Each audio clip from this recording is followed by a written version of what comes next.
Let's begin with a dangerous illusion. One of the easiest traps to fall into in the modern world is mistaking noise for intelligence. That the man who talks the most, posts the most, asserts the most, must know something the rest of us don't. But the Stoics were clear: a noisy man is not necessarily a wise one. Often, he's just afraid of what the silence might reveal about him. There's a kind of man whose every word reveals his lack of introspection, a man who builds a wall of empty phrases to avoid the simple, terrifying responsibility of facing himself. Not because he's stupid, but because he's willfully unwise. And that's far worse. Seneca said it best: "You must know that it is the weak who are vindictive, the strong who forgive, and the wise who ignore.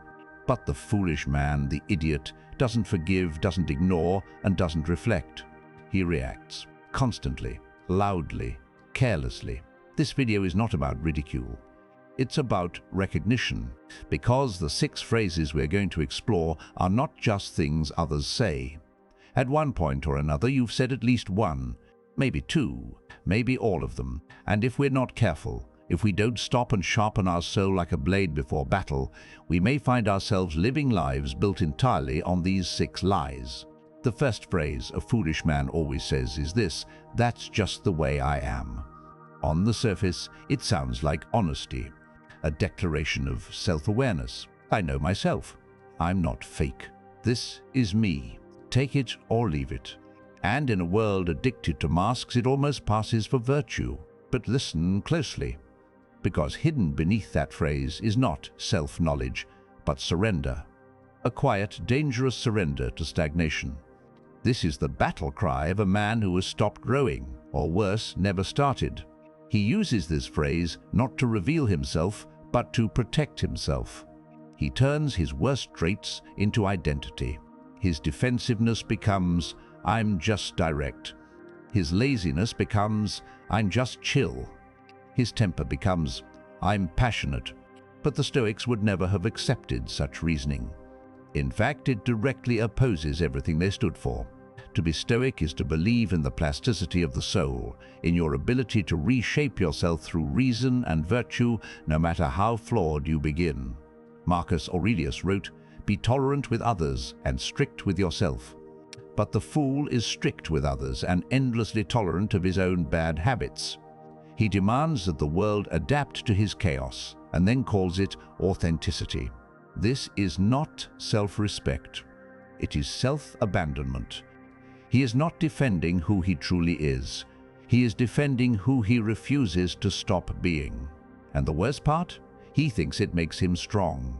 But true strength lies in transformation, in the courage to say, "Who I am today is not the final version, and I owe it to those I love and to myself to improve."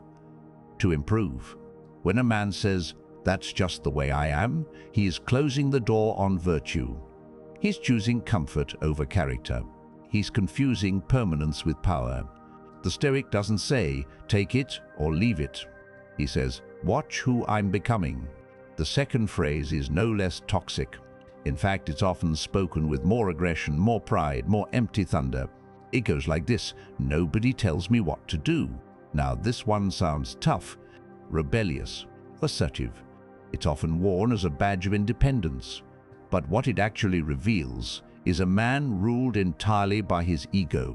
Let's think about this. When a man says, "Nobody tells me what to do," he's not talking about tyranny or oppression. He's not refusing to obey immoral orders. The air is thick with the smell of mud, smoke, and human waste. He's usually rejecting advice, wisdom, boundaries, discipline, authority in any form, even from people who love him. Why?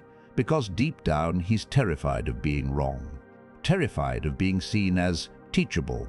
He thinks obedience is weakness when in fact refusing to learn is the greatest weakness of all. The Stoics believe that the highest authority in a man's life should not be other people, but reason itself. And when someone speaks with clarity, when they correct you not out of control but out of care, a wise man listens. A foolish man rebels. Marcus Aurelius ruled over millions, and yet he sought correction from his mentors. He wrote extensively about the importance of being open to reason, open to truth, even when it hurts. He didn't say, "No one tells me what to do." He said, "Let reason guide what I do." But the idiot? He's a prisoner dressed as a king. He thinks he's sovereign because he yells the loudest, but he's being jerked around by his emotions, by pride, by insecurity, by the need to always be right. His emotions tell him what to do, and he obeys without question. That's not freedom. That's slavery. As Epictetus said, "No man is free who is not master of himself." So the next time those words rise up, "Nobody tells me what to do," pause. Ask yourself, is this independence or fear in disguise? Are you rejecting tyranny or rejecting the mirror? These first two phrases, "That's just the way I am," "Nobody tells me what to do," may seem like confidence to the untrained ear. But in reality, they are symptoms of something far more dangerous. A man who has made pride his compass and refuses to stop marching in the wrong direction. And here's the painful truth. These phrases don't just hurt him. They hurt his relationships, his potential, his future. Because words shape identity, and identity shapes destiny. The fool thinks he's protecting his strength. There are two kinds of silence in a man's life. One is born from mastery, the other from fear. The man of mastery speaks little because he understands that words are sacred tools. He knows when to use them and when to hold them back. His silence is chosen, measured, and powerful.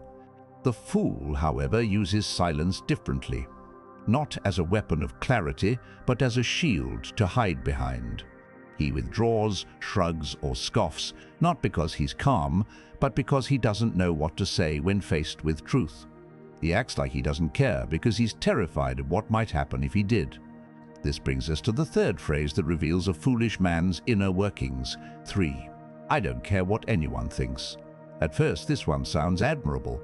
It's everywhere now, stitched into motivational posters, Instagram captions, and shouted across podcast microphones as a badge of modern masculinity. The culture rewards this sentence like it's a declaration of enlightenment, as if the less you care, the more powerful you are. But here's the uncomfortable reality. Most people who say this care a lot. In fact, they often care so much about being perceived as untouchable that they preemptively strike with this phrase to protect themselves from perceived judgment. It's not indifference, it's armor. Armor made of cheap bravado and social posturing. And the Stoics would have torn it off in a heartbeat. Epictetus taught that we must distinguish between what is within our control and what is not. The thoughts, opinions, and feelings of others entirely outside our domain, but that doesn't mean we declare war on them. It means we stop being ruled by their approval, not that we pretend to feel nothing. When a man says, "I don't care what anyone thinks," listen for what he's not saying. I don't want to be hurt. I don't want to be seen as weak. I don't want to confront the fact that I need to improve. Caring too much about what others think is a trap, yes, but so is pretending not to care at all. True Stoicism doesn't teach emotional numbness. It teaches emotional clarity. The wise man doesn't deny that others' opinions affect him. He simply governs how much influence they're allowed to have. He doesn't posture. He prepares. He doesn't say, "I don't care," because he wants to prove a point. He simply lives in accordance with his principles, even if the world disapproves. As Marcus Aurelius wrote, "If you are pained by external things, it is not they that disturb you, but your own judgment of them. And it is in your power to wipe out that judgment now." You don't need to broadcast indifference when you possess inner peace. You don't need to shield yourself with this phrase when you've made peace with your values. Real strength is calm, not cold. The man who walks quietly with clarity does more damage than the one who shouts about how little he cares. Now we arrive at the fourth phrase, and this one is more common than most realize. It's often spoken with a sigh or in the middle of a tense conversation. But what lies beneath is the same rot that weakens kingdoms, the unwillingness to take responsibility. There is laughter, sometimes, around the fire when stories are told. It's not my fault. Let's be clear. Blame shifting is not a symptom of stupidity. It's a sign of moral cowardice. When something goes wrong, in a relationship, at work, in a friendship, in a life, the fool's first instinct is to point fingers outward. The economy, his childhood, his boss, his wife, his bad luck, his genetics, the system, Mercury in retrograde, anything but himself. Why? Because accountability is heavy. Because looking in the mirror and asking, "Where did I go wrong?" requires a kind of moral courage that cannot coexist with victimhood. The Stoics didn't believe in wallowing in guilt, but they did believe in owning everything within your control, especially your character, your choices, and your contribution to the outcomes of your life. Seneca wrote, "No man is crushed by misfortune unless he has first been deceived by prosperity. The fool thinks that good times are owed to him and that bad times are injustices. So when the storms come, and they always come, he looks for a scapegoat instead of a solution." You'll see this play out in his relationships. When she leaves him, he says she was crazy. When he loses his job, he blames the manager. When a project fails, it's because no one supported him. But the truth, the cold, clean, stoic truth is this: even if something isn't your fault, it is still your responsibility. You didn't choose the past, but you choose what to do with it. You didn't choose the failure, but you choose what it makes of you. You didn't choose to be wounded, but you choose whether you become bitter or better. A Stoic man doesn't avoid responsibility, he absorbs it. Not as a martyr, but as a sovereign. He looks at the wreckage and says, "This was mine. Now I will rebuild." The fool says, "It wasn't me." The wise man says, "Even if it wasn't, I will answer for it." This is why most men will never be great. Not because they lack talent, not because they lack opportunity, but because they lack the spine to own their story, scars and all. So now we've uncovered 4 of the 6 phrases that betray the foolish man. That's just the way I am. Nobody tells me what to do. I don't care what anyone thinks. It's not my fault. What do they all have in common? Their deflections. Each one is a small rebellion against reality. Each one is a desperate attempt to preserve ego at the expense of growth. Each one is a step away from wisdom. And if we're honest, brutally honest, we've all said them. Because foolishness doesn't begin with ignorance. It begins with pride, and pride, left unchecked, becomes a prison. In the next part, we'll explore the last 2 phrases. Phrases that seem harmless, even normal, but slowly rot your integrity from the inside out.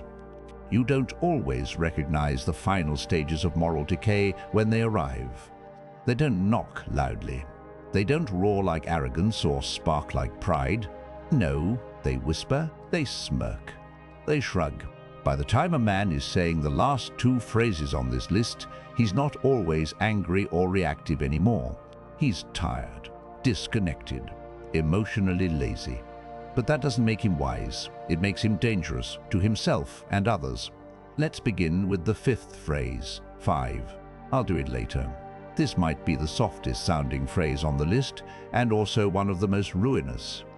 It's the quiet anthem of wasted potential, the lullaby of the undisciplined, a subtle form of self-betrayal dressed up as patience. "I'll do it later" sounds harmless because it suggests intention. I'm not saying I won't do it, just not right now. But what it really means is, I don't want to face discomfort. I fear failure, so I delay starting. I'm addicted to the illusion of control, so I keep time on a leash I don't hold. The Stoics had no patience for this kind of soft delay. Seneca, in On the Shortness of Life, wrote, "You act like mortals in all that you fear, and like immortals in all that you desire." Meaning, we fear death like it's imminent, and yet we delay life like we'll live forever. Every later becomes a wall between you and your becoming. Every delayed conversation becomes more complicated. Every postponed apology becomes more bitter. Every abandoned discipline becomes a pattern. And patterns, once established, become character. The man who says, "I'll do it later," enough times becomes the man who doesn't do it at all. Not because he didn't want to, but because he never chose when to begin. You've seen this. Maybe you've lived this. The man who plans to get in shape once he's less busy. The man who'll get serious about saving money next month. The man who'll start reading when things calm down. The man who'll forgive once he's ready, though he never is. The man who dies with books he never opened, apologies he never made, and a calling he never answered, because later always seemed like an option. But the Stoic knows that later is a lie. There is only now, and every moment delayed is a moment where your future self must pay the debt you refuse to face today. The fool calls this flexibility. The Stoic calls it neglect. And finally, the sixth phrase, perhaps the most deceptively dangerous of them all. Just hammer, tie, brush, rebuild. Whatever, dismissive, carefree, or so it seems. But this phrase is not neutral. It's not harmless. It's the vocabulary of someone who has given up, but wants to appear like they're above it all. Whatever is what a man says when he doesn't want to appear wounded, but lacks the courage to speak vulnerably. He says it to dodge confrontation. He says it to avoid apologizing.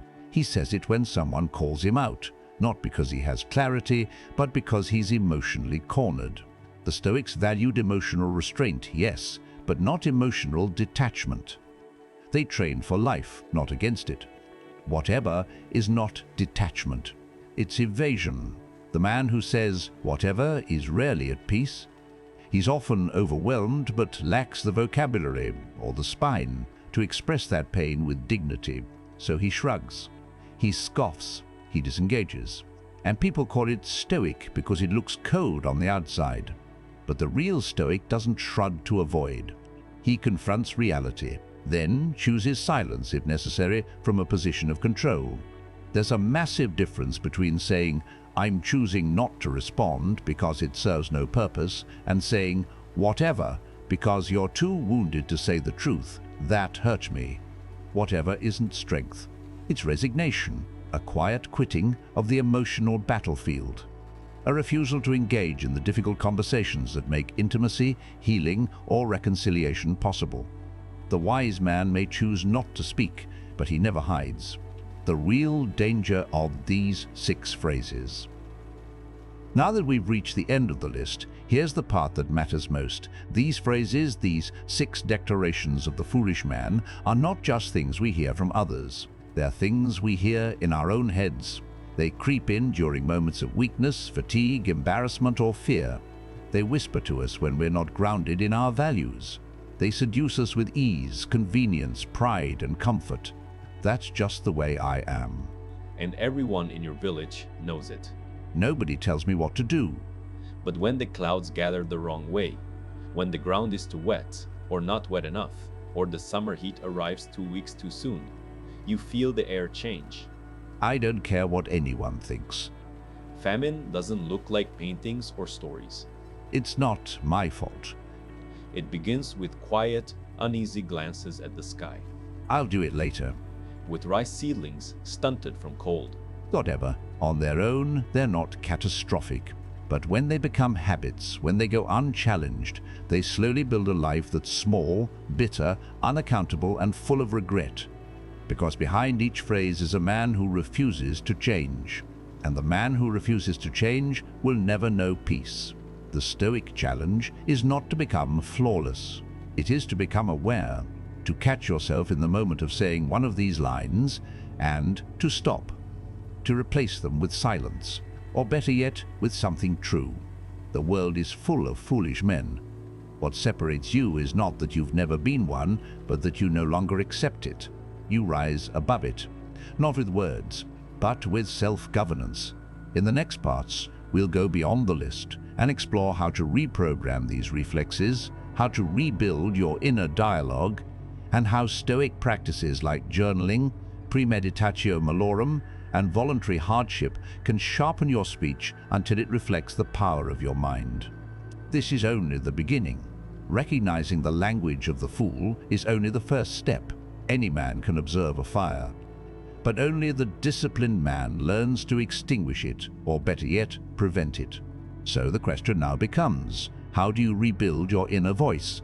How do you go from a man whose tongue betrays him in moments of pride, fear, or fatigue, to one whose words reflect mastery, strength, and moral clarity? The Stoics never promised perfection. They promised practice, because foolishness doesn't disappear by reading a quote or watching a video. It's rooted in reflex, and reflex is only changed through repetition, awareness, and will. Let's begin with the foundation of all Stoic transformation, self-observation. If next season ever comes. The journal where the mind confronts itself. Marcus Aurelius's Meditations is not a book written for the world. It's a journal of self-correction. When you read his entries, you're not watching a king teach others, you're watching a man rebuke himself. He writes things like, "Don't waste what's left of your life. You could leave life right now. Let that determine what you do." C.S. When you are offended at any man's fault, turn to yourself and study your own failings. He wasn't preaching, he was training. Every page was a confrontation between who he was and who he was trying to become. This is why every man who wants to outgrow his foolishness must write. Not for show, not for followers, not for motivation, but to expose the invisible machinery of his thought life. When you catch yourself saying things like, "No, that's just the way I am. It's not my fault." Don't just let the moment pass. Write it down. Ask yourself, Kabbalah, what did I really mean? What emotion was I avoiding? What would a Stoic say instead? Over time, your journal becomes not just a record, but a mirror, a map, and a weapon against your own mental decay. Because no man becomes wise by accident. He becomes wise by watching his thoughts like a guard at the gates of a kingdom. Premeditatio malorum, the death of excuses. There's a technique used by the ancient Stoics called premeditatio malorum, the premeditation of adversity. Seneca practiced it often. Before any day began, he would visualize everything that could go wrong. Insults, betrayal, illness, poverty. Why? Was he a pessimist? No, he was arming himself. Because the man who prepares his soul for hardship will never be caught off guard. Now imagine how this applies to your speech. If you know that under stress you tend to say, "Now, it's not my fault." N, nobody tells me what to do. I'll do it later. Then premeditatio malorum becomes your shield. You rehearse the situation before it happens. If my boss criticizes me today, I will breathe before I speak. I will look for truth in the correction instead of defending my ego. If I'm tempted to delay my work again, I will say out loud, "This moment is my test. I will not defer my excellence." What you're doing is removing the element of surprise. You're no longer reacting to life, you're responding from a position of trained poise. And every time you succeed, the old phrase dies a little. Sometimes they leave nothing, just silence, as if the village was a whisper that never existed. Voluntary discomfort, starving the tongue to feed the soul. Another powerful Stoic method is voluntary hardship, doing difficult things on purpose to train your resilience. Seneca would sleep on the floor and eat the simplest meals, even though he was wealthy. Why? So that when life forced difficulty on him, he'd already be familiar with it. Now imagine applying this to your speech. Pick a day of the week and do the following. Practice silence for several hours. Speak only when necessary. Refuse to complain, even silently, no matter how inconvenient the day becomes. When corrected, thank the person, even if you disagree, to the hardest task first, without deferral or drama. Write down your excuses, then burn the page. These small acts are not aesthetic rituals. They are reprogramming drills. They teach your nervous system that you don't need to defend your ego with cheap phrases, that your soul can endure discomfort without falling back on old mental scripts. Because the man who trains for hardship with discipline doesn't need to say, "I'll do it later." He doesn't say, "whatever." He acts. and his actions are quiet, firm, grounded in principle, not in mood. If foolishness were only about ignorance, the cure would be simple. Read more, learn more, repeat. But true foolishness, the kind revealed by these 6 phrases, is rarely intellectual. It's emotional. It's psychological.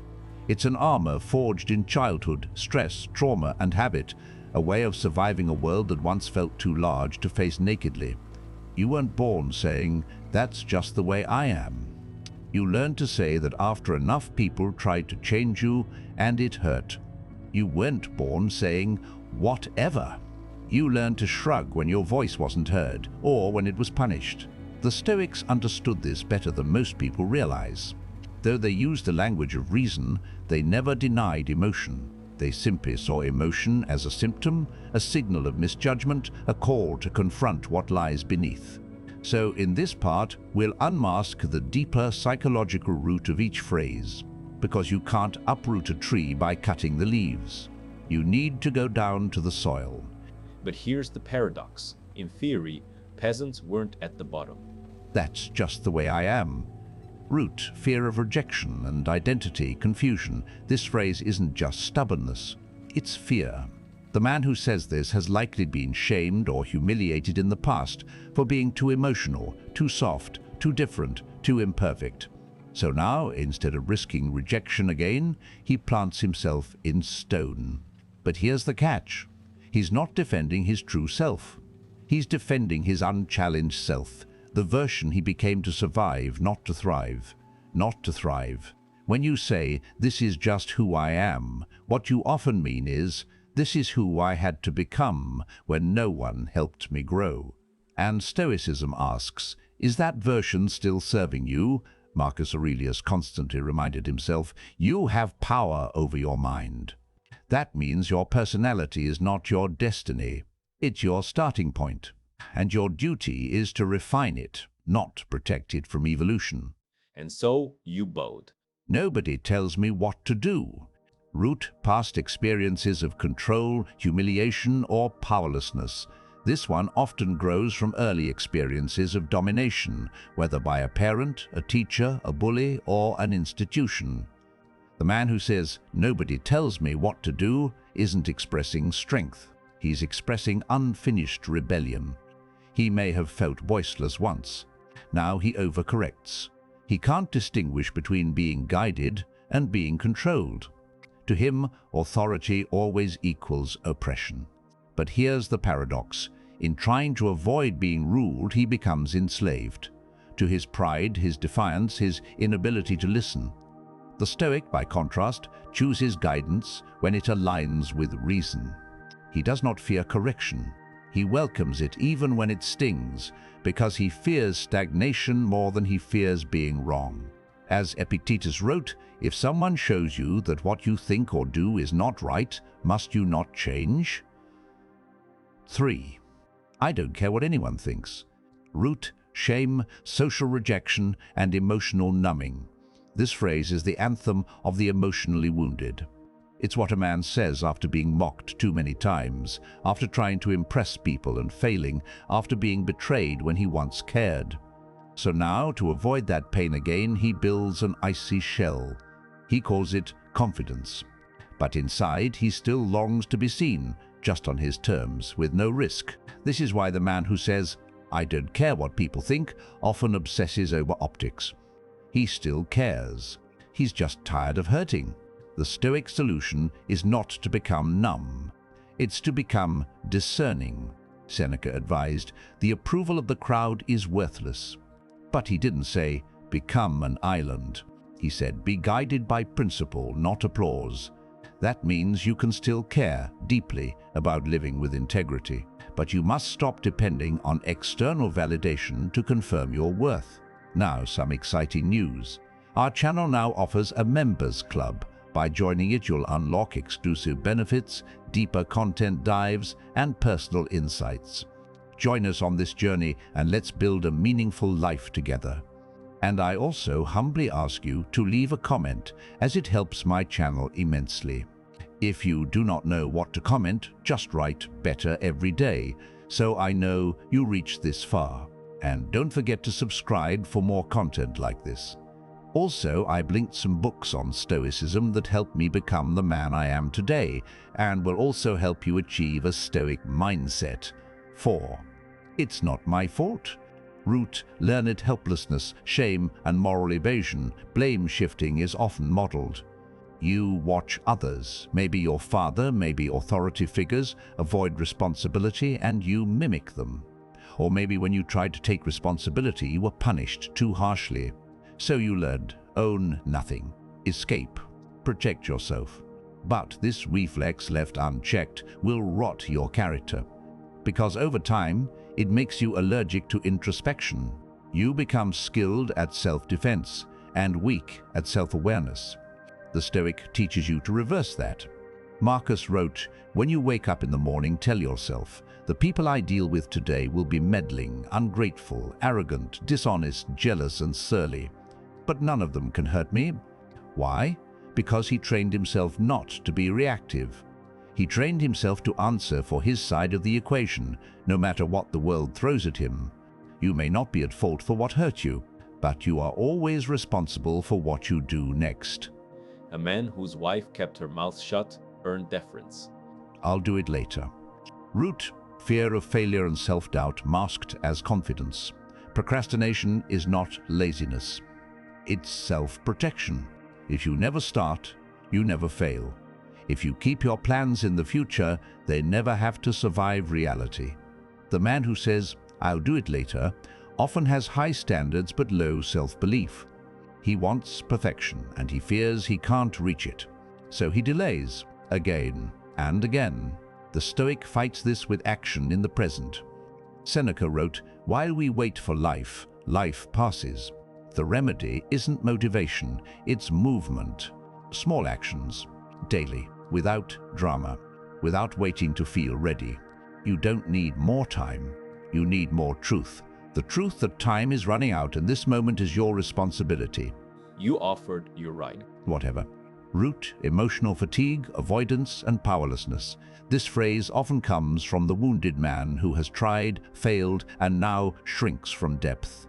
He avoids confrontation, not because he's stoic, but because he's exhausted. He says whatever to end arguments, not because they don't matter, but because they matter too much, and he doesn't have the tools to face them. But the Stoic doesn't avoid pain. He turns toward it. He trains for it.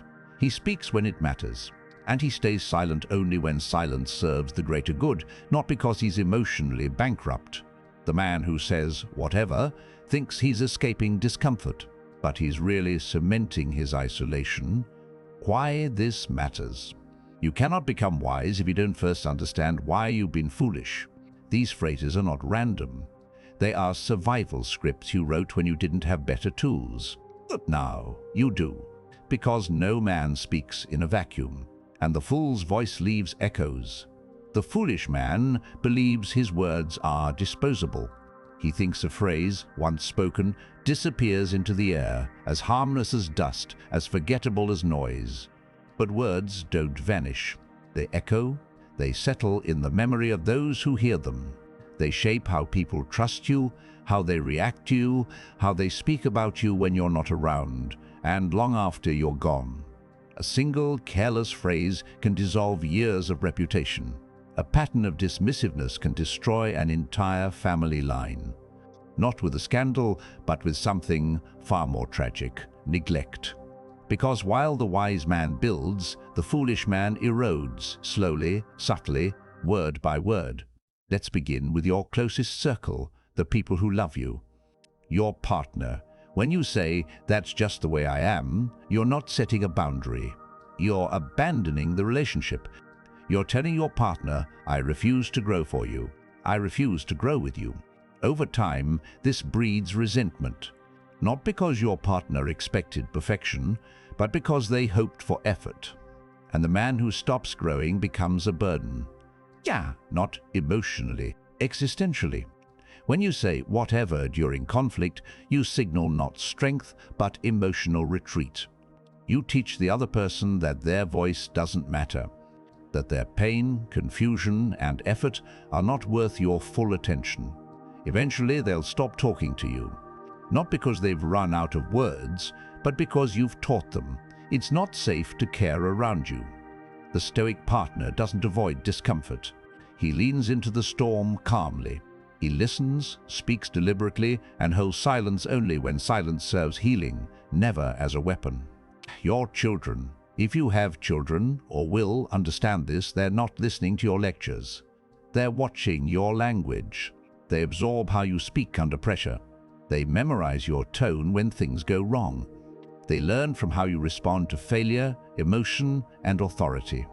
If you say, "It's not my fault," they learn blame.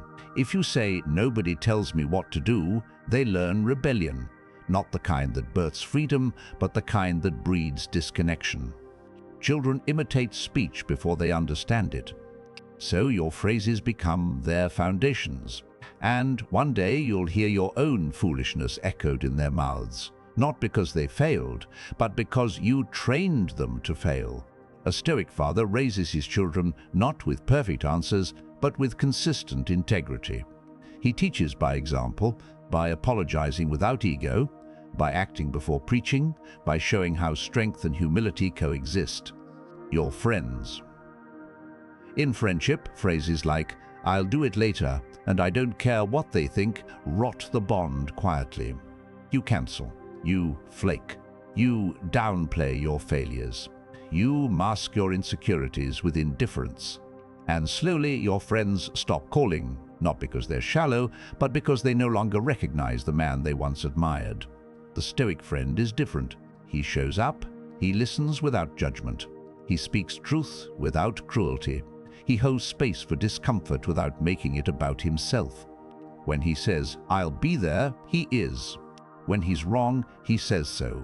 When you hurt, he doesn't offer cliches. He offers presence. He doesn't use his words as shields. He uses them as bridges. Your enemies, even the people who hate you, are watching your speech.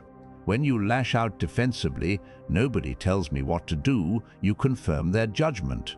When you shift blame, "It wasn't my fault," you validate their suspicion. When you pretend you don't care, whatever, you give them power by refusing to engage with clarity. But the Stoic doesn't play to enemies. He doesn't try to outwit the malicious or impress the petty. He controls only what is his to control: his tone, his timing, his truth. And he knows this. Even enemies respect a man who speaks with principle, because principle makes you predictable.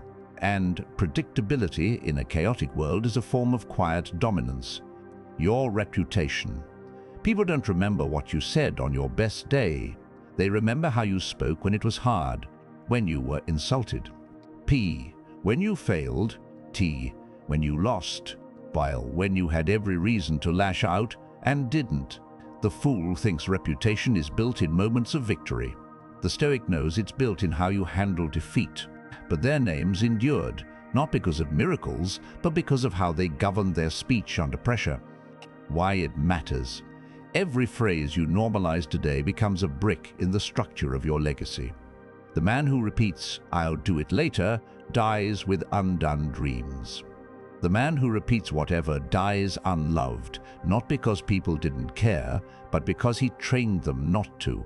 The world remembers fools, yes, but it forgets them quickly.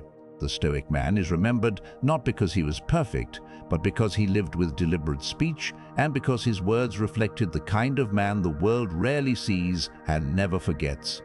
In the next part, we'll explore how to construct a new inner language, one that replaces the foolish phrases with Stoic affirmations, personal mantras, and guiding maxims that shape your decisions, reinforce your resilience, and restore your dignity in silence. Because killing the old script is only half the battle. Now we write the new one. The fool must die, not once but every day. Not in dramatic gestures, not in tearful apologies, but in small acts of linguistic rebellion. Because every transformation begins with a sentence, a new phrase, a new way of answering the world and yourself. The 6 foolish phrases we've explored are not just toxic, they're familiar. They slip into your speech without effort. So the only way to remove them is not by willpower alone, but by replacing them with something better. A new script, one written in the language of strength, not ego, humility, not self-pity, discipline, not delay. Let's rebuild your internal vocabulary the Stoic way. In the corner of your home, above the hearth, rests the kamidana, a small wooden shelf with white paper streamers and a bowl of salt or rice. Replace "that's just the way I am" with "I am responsible for who I become." This phrase eliminates the illusion of permanence. It reminds you that your personality is not a prison, it's clay. And Stoic philosophy is your hands. Say it aloud, "I am responsible for who I become." Then now act like it. In conflict, in shame, in failure, use this phrase to cut through the instinct to freeze your identity. You are not your habits. You are your ability to outgrow them. Marcus Aurelius repeated to himself every day, "Waste no more time arguing what a good man should be." This phrase echoes that wisdom, not in theory but in practice. They don't answer to logic.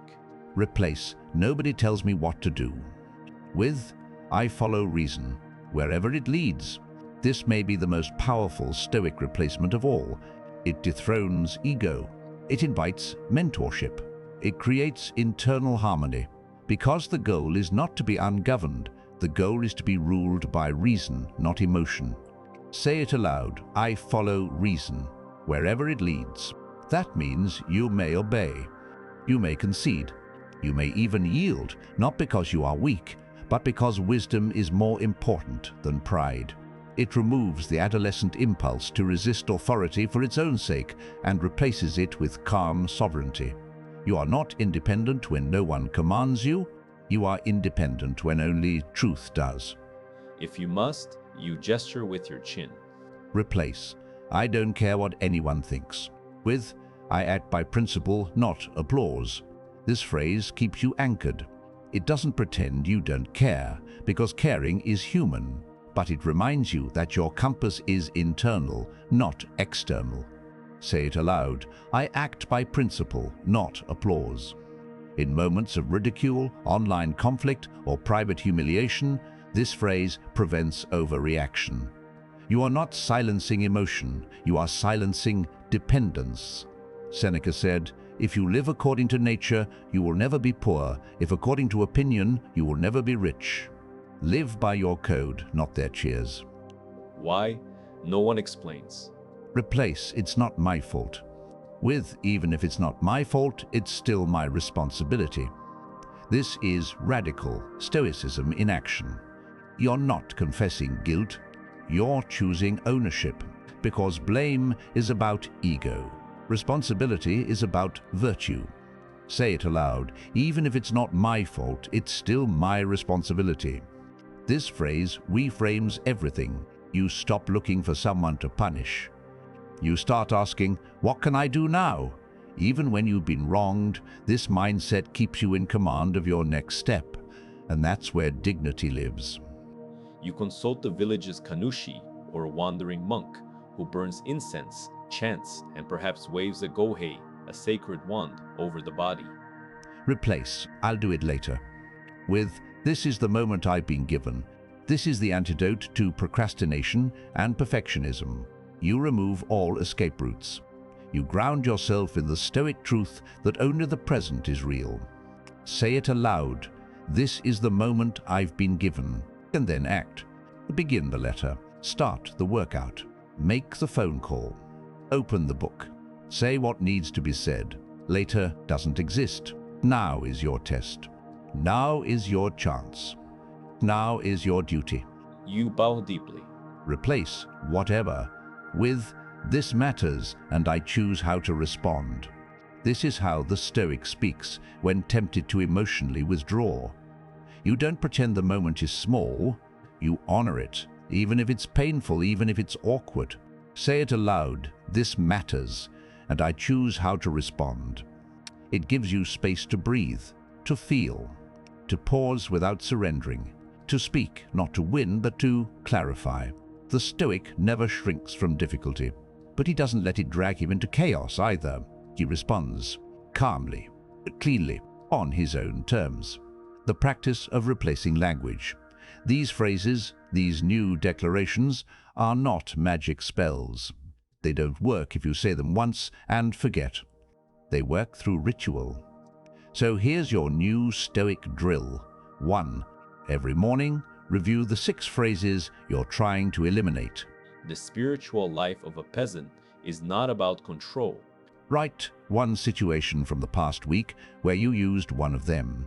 It is a truce between you and the countless invisible wills around you. Write the replacement phrase you should have said. You only need to show respect. Visualize saying it correctly next time. And the world is full of things older than your name. Say it out loud, as many times as needed. Make it your own. This isn't therapy, it's warfare. You're retraining the voice in your head, and by extension, the voice the world hears from your mouth. Because one day someone will come to you, a child, a partner, a friend, and they'll be in pain. And in that moment, they won't need a genius. They won't need a hero. They'll need someone who has trained his speech, who speaks with clarity, presence, and poise, who doesn't react like a wounded boy, who doesn't hide behind whatever, who doesn't defer with later, who doesn't run from correction, from silence, from truth. They'll need a man, and the man who trains his tongue is the man who saves the moment. There is a man inside you who will ruin everything if you let him live. He doesn't come with a knife or a crown or a villain's speech. He comes with 6 little phrases, 6 excuses dressed as personality, 6 casual sentences that rot your life from the inside out. And for far too long, you've let him speak for you. But now you know better. And what you now know, you cannot unknow. The burial ritual. You don't need permission to change. No divine sign. No tragic moment. No audience. Only this, a vow, made in silence, kept in action. Here's your ritual. It's simple, brutal, necessary. Write the 6 foolish phrases on a piece of paper. 1. That's just the way I am. When your wife wakes before dawn and refills your rice pouch before you go to the field. That's love. Nobody tells me what to do. When neither of you speaks for hours because you're too tired, but you share the last sweet potato without arguing. That's love too. I don't care what they think. She manages food, fire, clothing, children, and community reputation. It's not my fault. She senses when the thatch will leak. I'll do it later. She endures. Whatever. Read them aloud once. Then say, these are the voices of the man I used to be. Today I bury him. He served his time. He did what he knew. But I have outgrown him, and I no longer speak on his behalf. Then burn the page. Tear it up. Flush it. Do whatever ritual means something to you. But mark the shift. This is not symbolic. This is war. The vow. Now replace the ashes with truth. Say it with your chest. From this day forward, I will speak like a man governed by reason. I will not defend weakness with slogans. I will not delay growth with casual words. I will govern my tongue as I govern my body with discipline. I will speak less and mean more. I will not say whatever. I will say this matters. I will not say later. I will say now. I will not say that's just who I am. I will say this is who I choose to be. I will leave no trace of the fool in my speech, and when I fail, I will not hide. I will return to the path, calmly, clearly, silently, because that is the Stoic way. What you leave behind, from this moment on, every phrase you speak is a seed in your relationships, in your family, in your work, in your legacy. And one day, when you're gone, people will repeat your words. They will quote your wisdom or mock your denial. They will remember how you spoke when things were unfair, when you were provoked, when you had every excuse to collapse and didn't.